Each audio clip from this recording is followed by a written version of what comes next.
যখন মক্কা থেকে মদিনায় হিজরত করলেন, রাসূলুল্লাহ সর্বপ্রথম মসজিদ বানাবে মনে মনে স্থির করলেন। সাহাবীদেরকে ডাক দিয়ে বলেন, সাহাবীরা রে, আমি একখানা মসজিদ বানাইবো। সুবহানাল্লাহ বলেন। যেটা আমি ইবাদতের জায়গা, সর্বপ্রথম আল্লাহর ঘর বানাইবো। কার ঘর? কে বানাইবো? কে বানাইবো? রাহমাতাল লিল। আজকে মুসলমান, আজকে ফয়েল শান্তিনগরের বাবারা মসজিদের উন্নয়ন প্রকল্পের মাহফিল। আমি একটু গবেষণা করে চিন্তা করতেছি, চিন্তার মধ্যে ঢুকে দেখলাম এলাকার মানুষগুলো বড় ভালা, অন্য কোনো কাজের জন্য নয়, আল্লাহর ঘরটারও চাকচিক্কা সুন্দর হবে এই চিন্তাধারা তাদের মাথার ভিতরে ঢুকছে। তাই তো রব্বুল আলামিন আপনাদের ব্রেনের ভিতরে ঢুকায় দিছে, যুব সমাজের ভাইদেরকে তোমরা মাহফিল করো, আল্লাহর দ্বীনের দাওয়াত দাও, আর মসজিদের উন্নয়নের জন্য ঝাঁপিয়ে পড়ো। রব্বুল আলামিনের ঘর তৈরি করা হবে। জোরে বলেন মারহাবা। রাসূলুল্লাহ প্রথম মসজিদ বানানোর জন্য উদ্যোগ নিলেন। সাহাবীরা নীরবে দাঁড়ায় আছেন। নবীজি বলছে, আমি তো মসজিদ বানাইবো, কে কি দিবা? রাসূল ঠিক বলে ফেলছে, কে কি দিবা। আজকে আপনাদের ধরবে হয়তো, যদিও ভাগ্যবান যে সে দিবে, না হলে কপাল যার পুরা দিব না। বলবে কে কি দিবা? ও যুবক, রাসূলের সাহাবী, রাসূল যার বাড়িতে প্রথম প্রবেশ করেছিলেন, রাসূলুল্লাহ যখন হিজরত করে মদিনায় গেলেন, একজন ব্যক্তির সাহায্য নিয়ে, সেই ব্যক্তির নাম হলো আইয়ুব আনসারী। নাম কি? নাম আইয়ুব আনসারী। বলে, ইয়া রাসূলুল্লাহ, ইয়া হাবিবাল্লাহ, আমি আপনাকে কথা দিলাম, যেহেতু আপনি আল্লাহর ঘর বানাইবেন, আমার বাড়িটা আপনাকে দান করে দিলাম। এ আলেম ওলামা, গভীর মনোযোগ বাদান, শুনো ভালো করে কথা বলছেন। যত এই কথা কবি বক্তা হবি, সব বক্তা হবি, ওয়াজ শিখবি। আর আমার ওয়াজ শুনে ওয়াজ মুখস্থ করা কঠিন, একদম সহজ ব্যাপার। আমি একদম সাবলীল বাংলা ভাষা প্রয়োগ করি, যেটা একদম বইয়ের ভাষা। এই ভাষাগুলো একটু কষ্ট করলে, 2 দিন শুনলে, আমার ওয়াজগুলো 1 থেকে 2 দিন শুনলে ওলাবান আমার মনে হয় মুখস্থ আলোচনা করতে পারবে। এ আমার ভাইয়েরা, আমার বন্ধুরা, আমার মুসলমান, আল্লাহর নবী বললেন, তোমরা কি বলতে চাও? বলে, হুজুর, আমি আমার বাড়িটা দান করে দিলাম মসজিদের জন্য। রাসূলকে আশ্রয় দিলেন যিনি, রাসূল যখন মক্কা থেকে মদিনায় হিজরত করে গেলেন, আমার নবীকে প্রথম আইয়ুব আনসারী এবং আবু আইয়ুব আনসারী, উনি সর্বপ্রথম ওনার বাড়িতে জায়গা দিলেন। রাসূল গো, আপনি মদিনায় আসছেন, আপনি তো কারু চেনেন না, মদিনায় আপনার কোনো আত্মীয় স্বজন নাই, মদিনায় আপনাকে দেখা শোনার জন্য কেউ তো নাই। ইয়া রাসূলুল্লাহ, ইয়া হাবিবাল্লাহ, আজ থেকে আপনার সিকিউরিটি হিসেবে আপনার সমস্ত দায়িত্ব আমি আইয়ুব আনসারী নিলাম। জোরে বলা যাবে না মারহাবা। রাসূলকে কত ভালোবাসছে, কাফেলা শুদ্ধ। আমরা তো একজন মেহমান গেলে মুখটা বেজার হয়ে যায়। রাসূল সাহাবীদের নিয়ে কাফেলা করে যখন হিজরত করলেন, রাসূলকে পেয়ে আইয়ুব আনসারী, আবু আইয়ুব আনসারী এত খুশি হয়েছে, ইয়া রাসূলুল্লাহ, আমার বাড়ির মধ্যে থাকবে। এমন কি ওই জায়গা যাওয়ার পর আমি আশ্চর্য হয়ে গেছি, এগুলো দেখা পর যেমনও ছিল যে যাদের মেয়ে ছিল, বয়স্ক মেয়ে, তারা সাহাবীদের সঙ্গে বিবাহ দিয়ে আত্মহত্যা করে ফেলেছে। সুবহানাল্লাহ বলেন। আরো জোরে, আরো জোরে। তারা সদরে গ্রহণ করেছে। সাহাবা নবীর ভালোবাসা পায়া তারা কি হয়েছে? শান্তি পেয়েছে। এ আমার ভাইয়েরা, আমার বন্ধুরা, আমার রাসূল বলে, আইয়ুব আনসারী, শোনো, তোমার এই ঘরখানা তো নিজের থাকার জায়গা, এটা যদি তুমি মসজিদ বানাতে দাও, কোথায় থাকবা? আইয়ুব আনসারী, আবু আইয়ুব আনসারী ডাক দিয়ে বলে, ইয়া রাসূলুল্লাহ, ইয়া হাবিবাল্লাহ, নবী গো, নবী, আমিও আল্লাহর, এই জমিনও আমার আল্লাহ, এই জমিনের মালিকও আমার আল্লাহ, এই বাড়িটার মালিকও আমার আল্লাহ। যেহেতু আল্লাহর ঘর হবে, ইয়া রাসূলুল্লাহ, ইয়া হাবিবাল্লাহ, আমি আইয়ুব আনসারী, ইয়া রাসূলুল্লাহ, ইয়া হাবিবাল্লাহ, আল্লাহর ঘর বানানোর জন্য আমার বাড়িটা আমি আপনাকে দান করে দিলাম। জোরে বলেন মারহাবা। নবী বলে, তুমি থাকবা কোথায়? এটা দান করার পর থাকবা কোথায়? রাসূলুল্লাহ বলতেছে,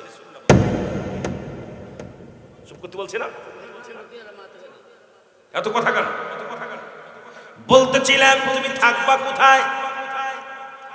আবু আইয়ুব আনসারী বলতেছে, ইয়া রাসূলুল্লাহ, ইয়া হাবিবাল্লাহ, এই বাড়িটা তো আমার সানি বাড়ি। এ যুবক খেয়াল করবে, এই বাড়িটা তো আমার সানি বাড়ি, আসল বাড়ি হলো আমার কবর। আর এই নবী সাহাবীদের চিন্তা করছেন। রাসূলুল্লাহ সাহাবী বলে, ইয়া রাসূলুল্লাহ, ইয়া হাবিবাল্লাহ, যেহেতু দুনিয়ার কোনো ধন সম্পদ আমি নিয়ে যেতে পারবো না, এই দুনিয়ার কোনো বালাখানা নিতে পারবো না, আমি আবু আইয়ুব আনসারীর একমাত্র আসল ঠিকানা হলো নবী গো আমার কবর। সুতরাং আল্লাহ, আমি দুনিয়ার মালিক আল্লাহ, জমিনের মালিক আল্লাহ, আল্লাহর ঘর বানানোর জন্য আমার বাড়িটা দান করে দিলাম, আমার আসল বাড়ির ঠিকানার জন্য, আসল বাড়ি শান্তির জন্য, আমার আসল বাড়িটা ঠিক করার জন্য দুনিয়ার সব কিছু আমি ছাড়তে পারি। জোরে বলেন মারহাবা। চিন্তা করছেন নি একবার? ইয়া রাসূলুল্লাহ, ইয়া হাবিবাল্লাহ, এই বাড়িটা তো আমার আসল বাড়িটা সানি বাড়ি, ছোট বাড়ি, ক্ষণিকের জন্য আমার আসল বাড়ি আমার কবর। ইয়া রাসূলুল্লাহ, আমাকে তো মৃত্যু পরে আমার কবরে রাখবেন, সুতরাং আমার আসল বাড়ি সামিয়ানা গুছাইতেছি, সামানা গুছাইতেছি। সাহাবীদের কত ভালোবাসা ছিল। রাসূলুল্লাহ জমিখানা পেয়ে বলে, সাহাবীরা গো, ও আমার সাহাবীরা, এখন মসজিদ বানাবো, কে কি দিতে পারো? যার গাছ ছিল, খাজুর গাছ ছিল, কেটে কেটে আনতে লাগলো, খাজুরের ডালগুলো আনতে লাগলো, পাথর আনতে লাগলো, যে যা ছিল সব রাসূলের কদমে আনতে লাগলো। নবী তখন যখন সাহাবীরা কাঁধে করে করে যার যার বাড়ি থেকে যা যা ছিল, যার দেওয়ার মতো, আজকে যার এক বস্তা সিমেন্ট দেওয়ার মতো আছেন সে এক বস্তা সিমেন্ট দিবেন, যার বালু দেওয়ার মতো ক্ষমতা আছে সে বালু দিবেন, যার রড দেওয়ার মতো ক্ষমতা আছেন রড দিবেন। রাসূলুল্লাহ বলা পর নবীজির মসজিদ খানা বানানোর জন্য সাহাবীরা সর্বদিক থেকে যার খাজুরের ডাল ছিল নিজ হাতে খাজুরের ডাগাগুলো কেটে কেটে রাসূলের কদমে আনছে, খাজুরের গাছগুলো কেটে কেটে রাসূলুল্লাহর কদমে আনছে। সুন্দর করে সাহাবীরা মিলে রাসূলুল্লাহ নিজের সকলের সহযোগিতায় নিজ হাতে মুসলমান মিস্ত্রি কাজ করে মসজিদ খানা সুন্দর করে বানাইলেন। জোরে বলেন মারহাবা। কিন্তু তৎকালীন জামানায় কিছু মুনাফিক ছিল, আল্লাহ কমিনান নাস, মানুষের মধ্যে মাগুরু, তারা বলবে আমার না, তারা ঈমান আনছে বিল্লাহি, আল্লাহর প্রতি, অবিলা অবিলা কিনা কিনাতের প্রতি বিশ্বাস স্থাপন করছে। ওমা হুম বিমুমিনি,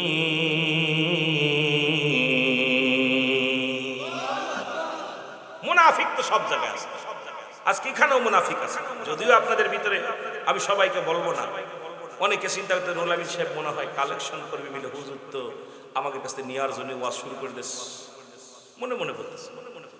আপনার মসজিদ দিবেন কি দিবেন না আল্লাহর, সেটা আপনাদের ব্যক্তিগত ব্যাপার, কিন্তু আমার দায়িত্ব যেটা, যেহেতু সামনে পোস্টারের ভিতরে পাওয়া পর আমাকে সাবজেক্ট তো দেয়নি যে হুজুর আমাকে মসজিদে ওয়াজ করবেন, তা তো বলে নাই, কিন্তু আমার বিবেক, আমার মন বলতেছে যে এখানে এই ওয়াজটা প্রয়োজন, কারণ মানুষকে বুঝাইতে হবে যে কে কি হালাতে মসজিদ আল্লাহর ঘরগুলো করলো, রাসূলের ঘরগুলো করলো, কে ইসলামের জন্য কার কি অবদান, আমাদের বুঝার দরকার, জানার দরকার। জোরে বলে ঠিক কিনা? এ আমার ভাইয়েরা, আমার বন্ধুরা, আমার রাসূলকে বললেন হারেস, হারেস শব্দের অর্থ হলো লুবি। রাসূলকে লুবি বলে সবাই। সাহাবীরা যখন যার বাড়িতে খাজুরের ডাল ছিল, খাজুরের ডাল কেটে আনে, গাছ কেটে আনে, পাথর আনে, সবকিছু কেউ কাদামাটি দিয়া সুন্দরভাবে মসজিদখানা বানানোর জন্য সব পঙ্গপালের মতো ছুটে আসলো। রাসূলকে বলে হারেস, নবীকে লুবি বলে ডাক দিতে লাগলেন। আমার নবী চোখের পানি পড়ে। জিবরিল আমিন ডাক দিয়ে বলে, হুজুর আপনি কেন কাঁদেন, আপনার চোখে কেন পানি? আমার নবী কয়, ও জিবরিল তুমি কি শুনতে পাও না? মদিনার সব মানুষের আমাকে হারেস বলে ডাক দেয়, আমাকে লুবি বলে ডাক দেয়। আমার নবী ডাক দেখো, আমার নবী বলে আমার তোমরা শুনতে পাও কি না? মানুষ তো আমাকে লুবি বলে ডাক দেয়, আরবি ভাষায় বলে হারেস। হারেস শব্দের অর্থ হলো লুবি। কথা বুঝেননি? লুবি বলে ডাক দিছে। আল্লাহ বলেন, জিবরিল তাড়াতাড়ি আমার হাবিবে জানে আসো, আমার নবীর ভিতরে লোভ আছে, একটা লোভ আছে। সেই লোভটা হলো কি করলে তার উম্মতদেরকে নাজাত দিয়া জান্নাতে দেয়া যাবে, সেই একটা লোভ আমার নবীর ভিতরে আছে। জোরে বলেন মারহাবা। হ্যাঁ নবী, আপনার ভিতরে লোভ আছে, সেই লোভটা আমি আল্লাহ দিয়ে দিছি। কোন ভাবে? যে কোন কাজ করলে, কোন ভালোবাসা দিলে আপনার উম্মতিরা নাজাত পাবে, এই ভালোবাসাটা আপনার, এই লোভটা আছে।